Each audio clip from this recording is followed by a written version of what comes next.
दोस्तों, एक बार फिर से स्वागत है आपका दृष्टि आईएएस के news on map world program में। मैं हूं केवल आपके सामने और आज हम बात करने वाले हैं बीते एक सप्ताह में चर्चा में रही उन प्रमुख जगहों के बारे में जो कि परीक्षा की दृष्टि से बहुत ही महत्वपूर्ण हो सकती हैं। लेकिन हम यह चर्चा करेंगे प्रश्नों के माध्यम से, और वो प्रश्न किस प्रकार के होंगे? जो मानचित्र पर आधारित प्रश्न होंगे। तो मानचित्र पर आधारित प्रश्न आपसे कोई भी परीक्षा के लिए गलत ना हो, आपकी उस टॉपिक पर पकड़ मजबूत हो सके, इस बात को ध्यान में रखते हुए चलिए शुरू करते हैं। लेकिन एक बात ध्यान रखिएगा कि यह चैनल दृष्टि आईएएस का, जिसमें यह programme news on map world हमेशा आता है हर सप्ताह अंत में, इस बात को ध्यान में रखते हुए कि आपके लिए जितना महत्वपूर्ण है उतना ही महत्वपूर्ण है जब आप यहाँ तक पहुंचेंगे। तो यहाँ तक पहुंचने के लिए आपको चैनल को सब्सक्राइब कर लेना ठीक रहेगा। तो अगर अभी तक आपने चैनल सब्सक्राइब नहीं किया है तो एक बार चैनल सब्सक्राइब कर लीजिए। तो चलिए फिलहाल के लिए अब शुरू करते हैं हमारे पहले सवाल से। तो पहला सवाल वो है जो हमने आपको पिछले सप्ताह दिया था। सवाल देखिए, सवाल था कि ईस्टर द्वीप के संदर्भ में निम्नलिखित कथनों पर विचार कीजिए। पहला है, यह द्वीप दक्षिणी प्रशांत महासागर में स्थित है। दूसरा है, यह पृथ्वी के पश्चिमी गोलार्ध में स्थित है। अब आपको बताना है कि उपयुक्त में से कौन सा या कौन से कथन सही है या सही है। चलिए ऑप्शन देखिए, केवल एक, केवल दो, एक और दो दोनों, ना तो एक और ना ही दो। अब यहां पर देखने वाली बात यह है, इस मैप में हमें देखना होगा जहां पर पूरा प्रशांत महासागर हमें दिखाई देता है, लेकिन ये आपको अभी स्पष्ट नहीं हो रहा या कुछ लोगों को हो भी रहा होगा। तो पहले आसान तरीके से देख लीजिए। ये हम मुख्य रूप से पूरे पृथ्वी को, ग्लोब को हम जब नक्शे के माध्यम से देखते हैं तो इस तरह से हमें दिखाई देता है। अब यहाँ पे देखने वाली बात यह है, ये आपकी प्रधान मध्याह्न रेखा है, यानी कि 0 डिग्री देशांतर है। अब 180 डिग्री तक आगे जाना है और 180 डिग्री देशांतर तक पीछे जाना है, तब पूरा ग्लोब जब इसको मिला देंगे तो तैयार होगा। अब यहाँ पे अगर आपसे पूछ लिया जाए कि पूर्वी गोलार्ध किसे कहेंगे, तो इसी प्रधान मध्याह्न रेखा के जो पूर्व में 180 देशांतर तक जाएंगे तो यह पूर्वी गोलार्ध है, और इसके पश्चिमी देशांतर की तरफ हम जाएंगे तो यह पश्चिमी गोलार्ध है। उत्तरी गोलार्ध हम किसे बोलेंगे? जब यहां से इक्वेटर से उत्तर की तरफ बढ़ेंगे तो यह होगा उत्तरी गोलार्ध, और नीचे की तरफ बढ़ेंगे तो दक्षिणी गोलार्ध। अब इसमें भी हर गोलार्ध का भी आधा अगर हिस्सा लें, जैसे कि यहां पर पूर्वी गोलार्ध में उत्तर का हिस्सा जो होगा, उत्तरी गोलार्ध का हिस्सा होगा, तो उसको हम क्या बोलेंगे?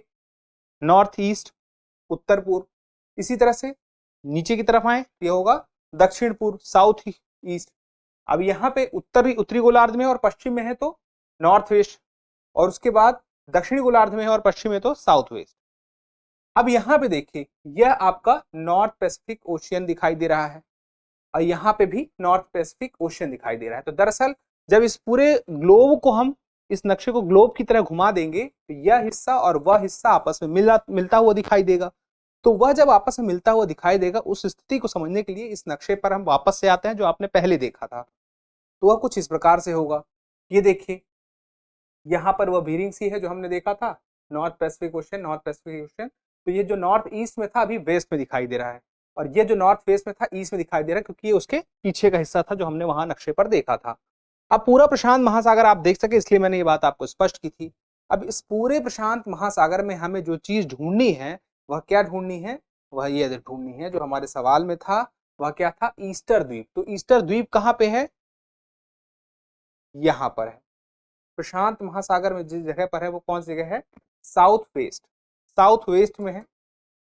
पृथ्वी का जो गोलार्ध है, उस गोलार्ध में किस हिस्से में है? तो वह है दक्षिण के हिस्से में, और दक्षिण में भी पश्चिम के हिस्से में। तो यहां पर आपको दिखाई दिया। अब यहाँ पे इसको एक खास नाम से भी जाना जाता है, यानी कि इस ईस्टर द्वीप को रापा नुई के नाम से भी जाना जाता है, ये भी आपको पता रहेगा। चलिए अब देखते हैं हमारा अगला सवाल, यानी कि आज का पहला सवाल है प्रोजेक्ट चीता, जो चर्चा में था उसी से जुड़ा हुआ है। देखिए, खबर ये थी कि नामीबिया से लाए गए चीतों में से एक ने हाल ही में कूनो राष्ट्रीय उद्यान में 3 शावकों को जन्म दिया है। तो एक बार फिर से हम चीते से जुड़ा हुआ एक प्रश्न देखते हैं मानचित्र पर आधारित। देखिए, विश्व भर में चीता के पर्यावासों के संदर्भ में निम्नलिखित कथनों पर विचार कीजिए। वर्तमान में एशियाई चीते केवल ईरान में पाए जाते हैं। दूसरा, प्रोजेक्ट चीता के तहत भारत में नामीबिया और बोत्सवाना से चीते मंगाए गए हैं। और तीसरा, यूरोप में चीते प्राकृतिक रूप से नहीं पाए जाते हैं। आपको बताना है कितने कथन इसमें से सही है। अब चलिए देखते हैं। सबसे पहले, वर्तमान में एशियाई चीते केवल ईरान में पाए जाते हैं। तो कहाँ कहाँ पाए जाते हैं उससे पता चलेगा। कौन कौन से महाद्वीप में यहाँ पे दिखाई दे रहे हैं? जो रंगा हुआ है वह क्षेत्र है चीतों का। तो यहाँ पर तो अफ्रीका आपको एक दिख रहा है और एक आपको एशिया दिख रहा है। अब देखिए यहाँ पे ये वो समय है 19वीं शताब्दी का। आप देखें सन 1900 के दौरान जो ये लाइट येलो कलर में है, ये वो क्षेत्र है जहां पे चीते मिलते थे। लेकिन आज के क्षेत्र में देखें, यानी कि 2016 में भी अगर हम देख लें तो उस स्थिति में भारत में तो कहीं नहीं है, ईरान में यहाँ पे दिखाई देते हैं। अब देखिए प्रश्न में यहाँ पे क्या था, केवल ईरान में पाए जाते हैं। तो ऐसा सच में भी है, हमें पता भी है, हमने आपने पढ़ा भी होगा। अगला देखिए, प्रोजेक्ट चीता के तहत भारत में नामीबिया और बोत्सवाना से चीते मंगाए गए। नामीबिया से भी मंगाए गए थे पहले, फिर उसके बाद बोत्सवाना से तो नहीं, लेकिन दक्षिण अफ्रीका से 12 चीते मंगाए गए थे। तो ये स्टेटमेंट तो गलत है। तीसरा, यूरोप में चीते प्राकृतिक रूप से नहीं पाए जाते हैं। अब यहाँ पे प्राकृतिक रूप से नहीं पाए जाते हैं वाली जो बात है यूरोप में, तो दरअसल यूरोप में पाए ही नहीं जाते, न सिर्फ आज, पहले भी नहीं पाए जाते थे। इसी वजह से देखिए यहाँ पे कुछ भी नहीं है। तो आपका जो जवाब था उसमें आपने देखा कि जो दूसरा वाला स्टेटमेंट है वह गलत है। पहला वाला स्टेटमेंट सही है और दूसरा वाला स्टेटमेंट भी गलत है। तो एक ही स्टेटमेंट सही है, पहला वाला। तो कितना इसमें सही होगा? केवल एक सही होगा। ठीक है, अब देख लेते हैं अगला सवाल। ईरान के करमान शहर में हुए आत्मघाती बम विस्फोटों पर भारत ने दुख जताया है। तो अब ईरान को थोड़ा सा और समझने के लिए एक सवाल आ गया है। ईरान में निम्नलिखित की अवस्थिति पर विचार कीजिए। अब जरूरी नहीं कि ईरान से हो, लेकिन आपको ये जानना है, खबर ईरान से जुड़ी हुई है। तो अब देखते हैं कौन कौन सी अवस्थिति यहाँ पे हमें दिखाई देती है। कौन कौन से है? जाग्रोस पहाड़ियां, एलबुर्ज पहाड़ियां, दश्त ए लुत्फ और दश्त ए कावीर। अब ऊपर दो पहाड़ियां हैं, नीचे दो मरुस्थल हैं। आपको बताना है उपयुक्त में से कौन से ईरान से संबंधित है। 1 और 2, 1 और 3, 3 और 4 और उपयुक्त सभी। अब चलिए देखिए यहाँ पे ईरान को पहले समझिए, ईरान है कहाँ पे। यह ईरान का जो देश है उसकी सीमा कहाँ से है? यह पर्शियन गल्फ से होता हुआ दिखाई देगा, दजला फरात नदियों के बेसिन से होते हुए आगे जाएगा और फिर उसके बाद थोड़ा और आगे जाके अपनी सीमा यहाँ से बनाएगा और इसके बाद यहाँ तक आएगा, यहाँ तक आएगा और इस तरफ कैस्पियन सी भी दिख जाएगा। अब आप देखिए, अब यहाँ पे यह जो पूरा का पूरा क्षेत्र आपको दिखता है वह ईरान का है। अब यहाँ पे आप देखिए कि जो नाम लिए गए थे उसमें एक एक करके, पहला जाग्रोस पहाड़ियां और एल्ब्रुज पहाड़ियां। देखिए जाग्रोस पहाड़ियां यहाँ पे है, ठीक है, और ये आपको पर्शियन गल्फ से के पास में दिखाई देंगी। उसके बाद एल्ब्रुज, एल्ब्रुज यहाँ पर है, कैस्पियन सागर के पास में दिखाई देंगी। अब उसके बाद दश्त ए लुत और दश्त ए कावीर। चलिए अब आप देखिए यहाँ पे है दश्त ए कावीर और यहाँ पे है दश्त ए लुत। ये दोनों देखिए हल्के रंग में हैं, यहाँ पर भी यहाँ पर भी। ये दोनों हल्के रंग में इसलिए हैं क्योंकि यह पहाड़ी नहीं है, यह दबे हुए स्थान है। अगर दबे हुए स्थान है और इनके चारों तरफ पहाड़ है तो आप सोचिए यहाँ जब भी कोई इस तरफ कोई हवा आएगी, उस हवा से ये रूबरू नहीं हो पाएंगे, यह हमेशा छाया क्षेत्र में रहेगा। तो इस वजह से यहाँ बारिश नहीं होगी। जब बारिश नहीं होगी तो यहाँ पे अत्यधिक सूखा होगा, मरुस्थल की स्थिति बनेगी और यही बात यहाँ पे लिखी भी हुई है, मरुस्थल है ये दोनों। अब ये चारों के चारों हमें ईरान में मिल चुके हैं, तो इसका मतलब ये हुआ कि उपयुक्त सभी पे हमें टिक करना होगा। अब देखते हैं हमारा अगला सवाल। अगला सवाल जो है वो हमारे पड़ोसी से संबंधित है। काठमांडू में हुए भारत नेपाल संयुक्त आयोग की 7वीं बैठक के दौरान दोनों देशों ने कई समझौते पर अभी हाल ही में हस्ताक्षर किए हैं। इस वजह से हमें यह जानना जरूरी है। निम्नलिखित पर्वत चोटियां की अवस्थिति पर विचार कीजिए। धौलागिरी, मकालू, नामचा बरवा और नंदा देवी। आपको बताना है कि उपयुक्त में से कितने नेपाल में अवस्थित हैं। ऑप्शन है केवल 1, केवल 2, केवल 3 और सभी 4। अब चलिए देखते हैं। अब बात की गई है जिन 4 जगहों की, उसमें से शुरू के देखिए धौलागिरी और मकालू को। तो आपको देखिए धौलागिरी यहाँ लिखा दिखाई दे रहा है, लेकिन ये स्थान है यहाँ पे। फिर उसी तरह से मकालू भी आपको दिख जाएगा यहाँ से यहाँ पे, और ये वो क्षेत्र है भारत का, आप देखिए कि नेपाल का क्षेत्र है। अभी और भी हम देखते हैं नामचा बरवा और नंदा देवी को। अब थोड़ा पास में आइए, तो ये देखिए यहाँ पे है नंदा देवी, और ये नंदा देवी जो है यह है आपके उत्तराखंड क्षेत्र में। अब उसके बाद देखिए नामचा बरवा। नामचा बरवा आपको थोड़ा सा यहाँ दिखाई दे रहा है, इसको भारत में मत समझ लीजिएगा, ये पूर्वी तिब्बत में है। तो यह है तो सारे हिमालय के ही, लेकिन यहाँ पर आप देखें तो नंदा देवी तो भारत में मिल गया, 2 नेपाल मिल गया और एक पूर्वी तिब्बत में, तो 2 मिले धौलागिरी, और उसके अलावा एक दूसरा जो मिला वह था मकालू। कितने आपको नेपाल में मिले? तो 2, यानी कि उत्तर हो गया बी, केवल 2। अब अगला देखते हैं। हाल ही में भारतीय नौसेना के मरीन कमांडो ने लाइबेरिया के एक जहाज में चालक दल के सभी 21 सदस्यों को एक विशेष ऑपरेशन के बाद बचा लिया। देखिए यहां पर हुआ यह था कि लाइबेरिया के जहाज को कब्जे में ले लिया गया था। अब उसको बचाया किसने? उसको लुटेरों से बचाने का काम किया भारतीय नौसेना ने। तो भारतीय नौसेना का यह जो अभियान था सफल हुआ, सबके सभी को बचा लिया गया। तो इसीलिए देखते हैं एक बार जरा समुद्र तटों के बारे में कि निम्नलिखित देशों के समुद्र तटों को पश्चिम से पूर्व के क्रम में व्यवस्थित कीजिए। घाना, सियरा लियोन, लाइबेरिया और आइवरी कोस्ट। सही कूट का चुनाव करना है कि 2 3 1 4 होगा, 3 2 1 4 होगा, 2 3 4 1 होगा, या तो 3 2 4 1 होगा। चलिए देखते हैं घाना, सियरा लियोन, लाइबेरिया और आइवरी कोस्ट। अब एक एक करके देखिए। यहाँ पे मिल गया हमें सियरा लियोन, यहाँ पे हमें मिल गया लाइबेरिया, यहाँ पे मिल गया हमें आइवरी कोस्ट, यहाँ पे मिल गया हमें घाना। तो अब देखिए यह जो क्रम है ये कहाँ हमें मिलता है? Sierra Leone, Liberia, Ivory Coast और घाना। सियरा लियोन, फिर दूसरे नंबर पे देखिए कौन सा था? लाइबेरिया, फिर आइवरी कोस्ट, फिर लाइबेरिया, फिर आइवरी कोस्ट, फिर ये घाना चौथे नंबर पे। तो यानी कि हमारा जो सही उत्तर होगा वह होगा 2 3 4 और 1। तो 2 3 4 और 1 हमें कहाँ दिखाई देता है? हमें सी पे दिखाई देता है। ठीक है, तो अब यह सवाल का जवाब आपको स्पष्ट हो गया। अगली खबर है, हाल ही में मालदीव की सरकार ने भारतीय प्रधानमंत्री के खिलाफ अपमानजनक टिप्पणी करने के कारण अपने 3 मंत्रियों को निलंबित कर दिया। दरअसल मालदीव की सरकार के 3 मंत्री थे, उन्होंने भारत के प्रधानमंत्री के बारे में कुछ ऐसी बातें कही जो कि ठीक नहीं थी, जिसका विरोध दर्ज किया गया। उसके बाद मालदीव की सरकार ने निलंबित भी कर दिया। तो अब देखिए पूरे मामले को समझते हुए सवाल को देखते हैं। मालदीव के संदर्भ में निम्नलिखित कथनों पर विचार कीजिए। उत्पत्ति के आधार पर लक्षद्वीप से इसकी समानता है। दूसरा है यह कोरल एटोल द्वीपों का समूह है। और तीसरा है वैश्विक तापन के दुष्प्रभावों के प्रति यह अत्यधिक सुभेद्य है। अब आपको बताना है उपयुक्त में से कितने कथन सही है। चलिए एक करके हम देखते हैं कि केवल 1 है या केवल 2 है या सभी 3 है या कोई भी नहीं है। इसके लिए उत्पत्ति के आधार पर जो बात की गई है यह तो आपके सामने है, मालदीव है, लेकिन यहां से बात स्पष्ट होगी नहीं, पहले हमें थोड़ी सी चर्चा करनी पड़ेगी। उत्पत्ति के आधार पर लक्षद्वीप से इसकी समानता की बात कही गई है। यहाँ पे हमें स्टैटिक जानकारी होनी चाहिए।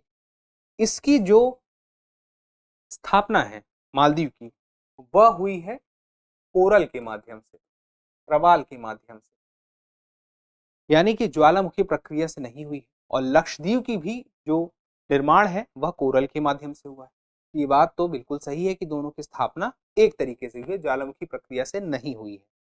फिर है यह कोरल द्वीपों का समूह है जिसे एटॉल कहते हैं। कोरल द्वीपों के समूह को एटॉल कहते हैं। माला की तरह वह दिखता है। तो किस तरह से दिखता है? देखिए यह कोरल द्वीपों का जो समूह है, इसमें किसी एक को भी देख लीजिए, जैसे आप इसको भी देख लें, यहाँ पे माले लिखा हुआ आप देख रहे होंगे। तो इसको जब हम जूम करके देखते हैं तो किस तरह से यह माला की तरह है। ये सारे तो प्रवाल से बने हुए छोटे छोटे क्षेत्र आपको दिख रहे हैं और ये सारे माला की तरह आपको दिखाई दे रहे होंगे। तो इसका मतलब क्या हुआ? एटॉल इसी को कहेंगे। तो यह द्वीपों का समूह है, ऐसा हमने अभी भी देखा भी है। अब इसका सैटेलाइट मैप भी कुछ इस तरह से, सैटेलाइट इमेज भी है, ये आप देखिए। तो ये आप देखेंगे तो एक माला की तरह ये स्वयं में अपने आप में बड़े स्तर पर भी और छोटे स्तर पर भी दिखाई देता है। अब यहाँ पे बात आई कि पहला स्टेटमेंट तो चलिए हमें सही मिल गया, दूसरा भी हमें सही मिल गया, तीसरा है वैश्विक तापन के दुष्प्रभावों के प्रति यह अत्यधिक सुभेद्य है।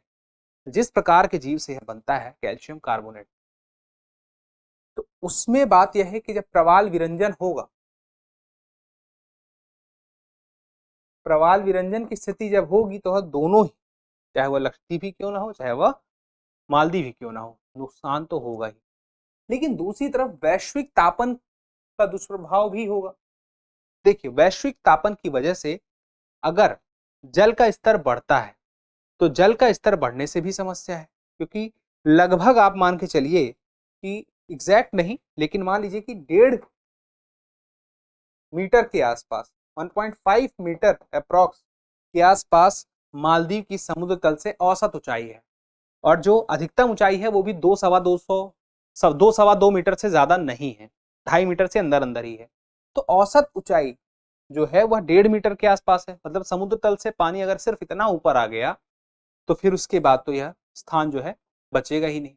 तो यह क्यों हो रहा है? वैश्विक तापन की वजह से यह समस्या दिखाई देती है कि आने वाले समय में अगर समुद्र का जल स्तर बढ़ता है तो मालदीव जो है अपना अस्तित्व है गवा देगा। तो यह बात एकदम सही समझ में आती है, सुभेद्य स्थिति बनती है इसको नुकसान होने की। तो हमने देखा पहला, दूसरा और तीसरा, तीनों ही स्टेटमेंट सही है, तो हम बोलेंगे कि सभी 3 कथन यहाँ पर सही हैं। अगला देखते हैं, अगला सवाल है,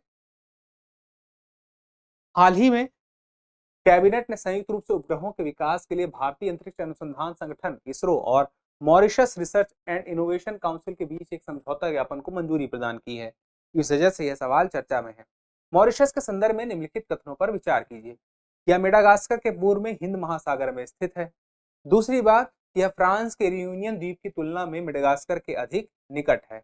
आपको बताना है उपयुक्त में से कौन सा या कौन से कथन सही है या है। अब यहाँ पे एक बार फिर से सवाल को देखिए।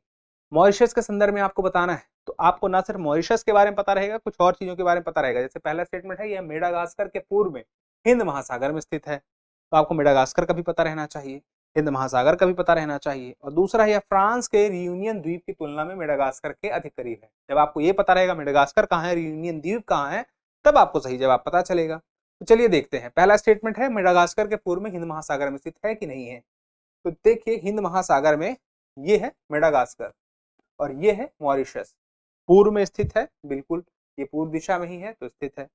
दूसरा स्टेटमेंट कहता है कि फ्रांस के रियूनियन द्वीप की तुलना में मेडागास्कर के अधिक निकट है। मतलब मॉरिशस मेडागास्कर के ज्यादा पास है, रियूनियन द्वीप के कम पास है, जबकि इन दोनों के बीच में ही रियूनियन द्वीप है ये फ्रांस का। तो सीधी सी बात है रियूनियन द्वीप ज्यादा पास होगा, यानी कि जो दूसरा स्टेटमेंट है वो गलत है। तो यहाँ पे हमें ये पता चला दूसरा स्टेटमेंट अगर गलत है तो हमारा जवाब क्या होगा, केवल एक कथन ही यहाँ पर सही है। चलिए अगला सवाल देखते हैं। अब अगला सवाल जो है देश और राजधानी से जुड़ा हुआ है। इस तरह के सवाल आपसे गलत नहीं होने चाहिए और पूछे भी जाते हैं। जॉर्जिया के शोधकर्ता ने ग्राफीन से बना दुनिया का पहला कार्यात्मक सेमीकंडक्टर बनाया है। कहां से? जॉर्जिया से।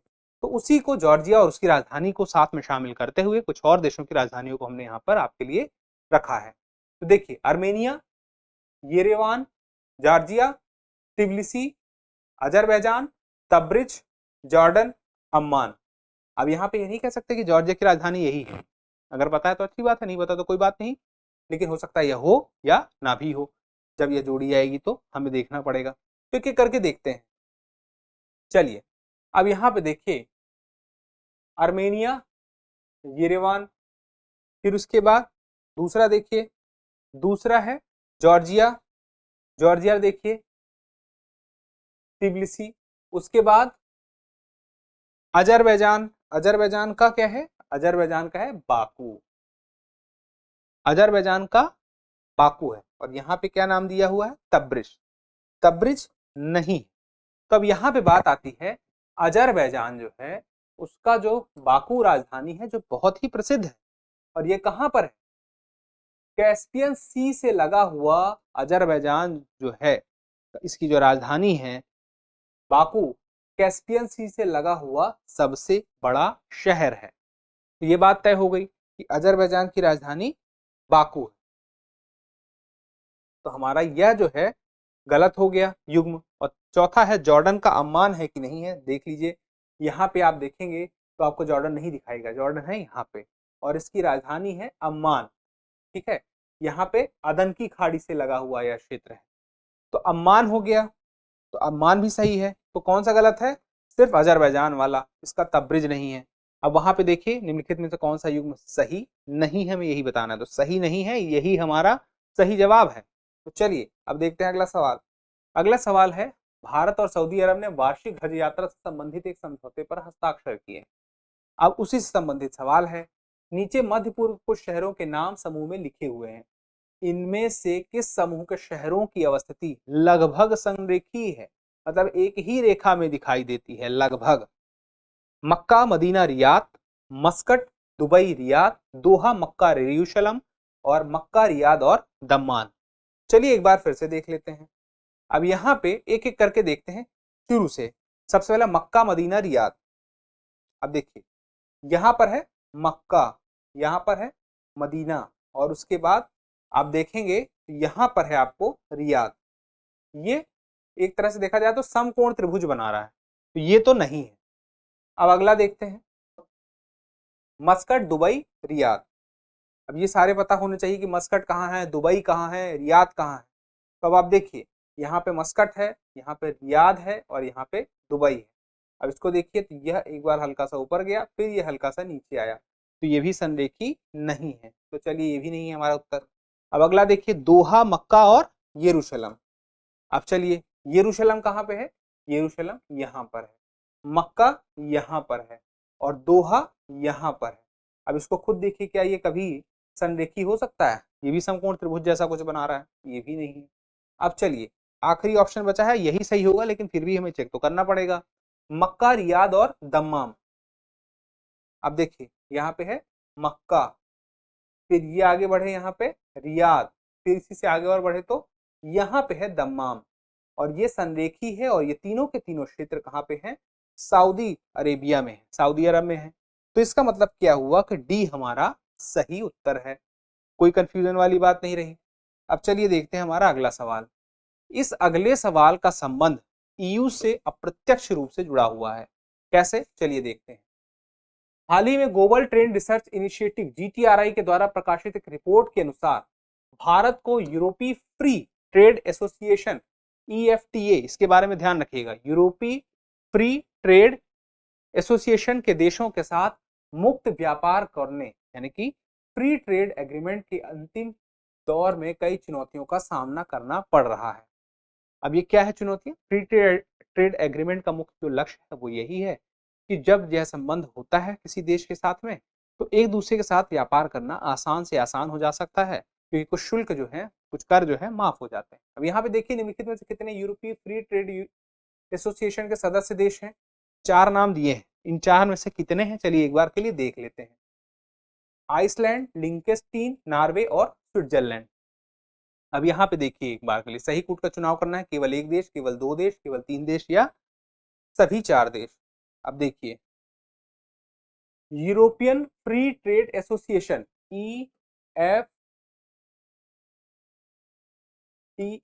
ईएफटीए का सदस्य देश वही सदस्य देश है जो कि यूरोपियन यूनियन का सदस्य देश नहीं। जो यूरोपियन यूनियन के सदस्य देश हैं वो ईएफटीए के सदस्य देश नहीं है। अब वर्तमान में ईएफटीए में कितने सदस्य देश हैं? तो आप कहेंगे 4 सदस्य देश हैं, और वो चारों कौन हैं? ये चारों के चारों ही ईएफटीए के सदस्य देश हैं। ये बात आपको स्पष्ट रहेगी हमेशा के लिए, मैं मान के चलता हूं। अब कहाँ कहाँ पे देखिए, आइसलैंड, नॉर्वे, स्विट्जरलैंड और यहाँ पर थोड़ा सा छोटा सा है लिंचेस्टाइन। और लिंचेस्टाइन क्या है? Double land locked, double land locked country है, ये बात तय हो गई। और ये चारों जो है इनकी अवस्थिति आपको पता चल गई, आइसलैंड, नॉर्वे, स्विट्जरलैंड और लिंचेस्टाइन। अब ये सारे के सारे एफटीए यानी के लिए जो भारत से भी बात चल रही है उसके शामिल हैं, और ये सारे के सारे ईएफटीए के सदस्य हैं। तो ये सारी बातें आपको पता रहेंगी।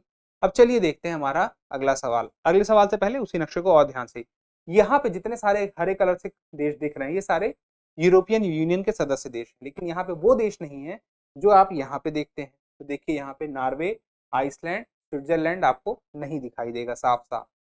नॉर्वे, आइसलैंड, स्विट्जरलैंड और यहीं पे जो छोटा सा देश है लिंचेस्टाइन नहीं दिखाई देगा। कुछ कलर आपको देख जो हल्के हरे में दिखाई दे रहे हैं वो एक समय पे बहुत पहले, ये जो हल्के हरे कलर में है ये वो देश हैं जो पहले तो ईएफटीए के सदस्य थे लेकिन अब यूरोपियन यूनियन के हैं। चलिए अब देखते हैं अगला सवाल। युग्म वाला सवाल है, डाउट नहीं होना चाहिए। और ये जो सवाल है, भारत के प्रधानमंत्री जो हाल ही में है नरेंद्र मोदी जी ने पूर्वी तिमोर लेस्ते के राष्ट्रपति के साथ द्विपक्षीय बैठक यहाँ पे था है बैठक की है। तो वह जो बैठक की है उसी के आधार पर यह सवाल बना है कि निम्नलिखित में से कौन सा युग्म सुमेलित नहीं है। एक तरफ है भौगोलिक इकाई और दूसरी तरफ है विशेषता। देखिए, तिमोर द्वीप लघुत्तर सुंडा द्वीप समूह का एक द्वीप है। दूसरा है तिमोर सागर, तिमोर द्वीप और ऑस्ट्रेलिया के बीच अवस्थित है। तीसरा है न्यू गिनी द्वीप, इंडोनेशिया का सबसे उत्तरी क्षेत्र है। और चौथा है नुसंतारा, इंडोनेशिया की नई प्रस्तावित राजधानी। इन चारों बातों का विशेष ध्यान रखना होगा आपको। तो भौगोलिक इकाई और विशेषता, इन बातों को देखते हुए एक एक करके देखते हैं कि कौन सा युग्म सुमेलित नहीं है, लेकिन हमें उसके लिए मैप को भी देखना होगा। तो इंडोनेशिया का नक्शा आपके सामने है जो व्हाइट कलर में है, ये सारा का सारा।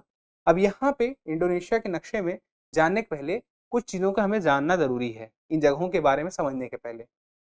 आप यह जो ब्रैकेट देख रहे हैं कि यहाँ पे है और एक यहाँ पे है, इसके जस्ट पहले का यह जो क्षेत्र है इंडोनेशिया का, यह सारा का सारा किस में आता है? यह आता है ग्रेटर सुंडालैंड में। और उसके बाद यह आगे का यह जो क्षेत्र है, यह सारा का सारा किस में आता है? यह आता है लेसर सुंडालैंड में। दोनों में अंतर समझ में आ गया। अब इस बार एक बार इसको मिटा देता हूं। अब देखिए, तिमोर द्वीप लघुतर सुंडा द्वीप समूह का एक द्वीप है, यानी कि लेसर सुंडालैंड। अब तिमोर द्वीप कहाँ पे है? तो आप देखिएगा यहाँ पे आपको दिखाई देगा तिमोर द्वीप। अब यह जो है किसका पार्ट है? यह पार्ट है सुंडा द्वीप समूह का, वो भी लघुतर सुंडा द्वीप समूह का। तो इसमें कोई दिक्कत नहीं होगी। तिमोर द्वीप। अब देखिए, पूरे इंडोनेशिया के क्षेत्र में जब डचों ने अपना उपनिवेश बनाया तो उसमें यह वो क्षेत्र था जहां पे डच अपना उपनिवेश क्षेत्र को नहीं बना पाए थे। तो सांस्कृतिक विविधता के आधार पर इनके द्वारा अलग राष्ट्र की मांग की गई थी, इस वजह से ही। फिलहाल के लिए चलिए, पहला वाला तो हमारा सही है। तिमोर सागर तिमोर द्वीप और ऑस्ट्रेलिया के बीच अवस्थित है। चलिए देखते हैं। अब आप देखिए यहाँ पे ये है तिमोर सागर और ऊपर है तिमोर द्वीप और नीचे यह जो क्षेत्र देखते हैं ये देखिए लिखा भी हुआ है ऑस्ट्रेलिया, ऑस्ट्रेलिया का है। दूसरा वाला स्टेटमेंट हमारा यानी कि यह जोड़ी भी सही है। तीसरा है न्यू गिनी द्वीप इंडोनेशिया का सबसे उत्तरी क्षेत्र है। अब न्यू गिनी द्वीप जो है इंडोनेशिया का सबसे उत्तरी में हम नहीं देख सकते हैं, क्योंकि देखिए बोर्नियो यहाँ पे हमें दिखाई देता है, ठीक है, लेकिन उसके अलावा पीछे का क्षेत्र और भी हमें दिखाई देता है। लेकिन उत्तर की जगह अगर हम पूर्व में सबसे तरफ जाएंगे तो न्यू गिनी दिखाई देता है। ये सबसे उत्तर में तो नहीं है लेकिन सबसे पूर्व में जरूर है। क्या है? न्यू गिनी का क्षेत्र है सारा का सारा। तो यह न्यू गिनी का क्षेत्र जो है सबसे पूर्व में है, ना कि सबसे उत्तरी क्षेत्र है। यह स्टेटमेंट हमारा सही नहीं बल्कि यह जोड़ी हमारी गलत है। लेकिन यह गलत है तो हो सकता है यही हमारा सही जवाब हो, क्योंकि हमें यही बताना है कौन सा युग्म सही नहीं है।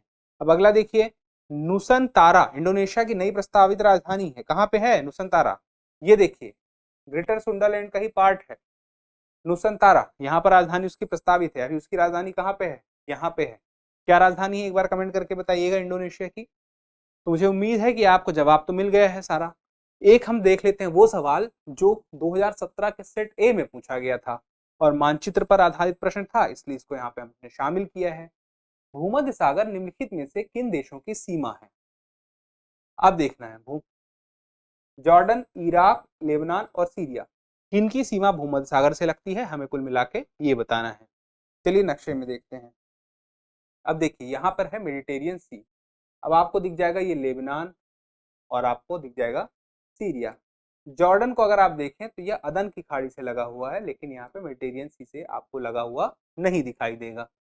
अब एक बचता है आपका इराक। तो इराक भी देखिए, यह इराक है और इराक जो है यहाँ पर लगा हुआ है इससे पर्शियन गल्फ से थोड़ी सी मात्रा में यहाँ पर, लेकिन मेडिटेरियन सी से तो बिल्कुल नहीं लगा है। दो ही मिले, लेबनान मिला और हमें सीरिया मिला।